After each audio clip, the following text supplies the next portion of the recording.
Mr. Valentin, how can you explain the suspension of Russia last week from the Human Rights Council based on the principle of Moscow's violation of the international law? Although there were other countries which have done more than what Russia has committed, but no one dares even pointing fingers toward them. And you know what I'm talking about.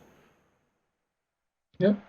Well, I know it from the experience of my own family, who lived near Bucha, in a town of Gostomen, and they were explaining to me about hundreds and thousands of local persons, of Ukrainian soldiers, of Russian soldiers who were killed, who were laying in the streets there. Nobody was putting them. Was burying them, but then Russians buried them. And in the end, there were thousands of people who were killed and buried there. And the whole world was terrified by this by these effects.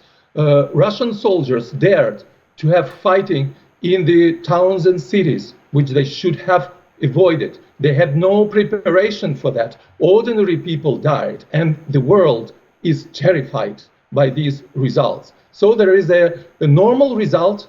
The Western countries put forward this question in the United Nations, and Russia was suspended from the Human Rights Committee there. So what about others? There were not so much interest on the part of others, neither of Russia nor the West. So they neglected these issues. So what is important? To have independent structures acting outside the influences of the West, of the vested interests of the East or Center.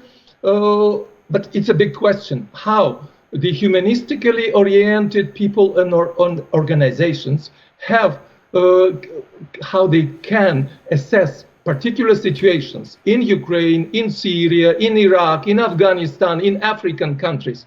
So it is the task for the next steps of the world community how to be objective.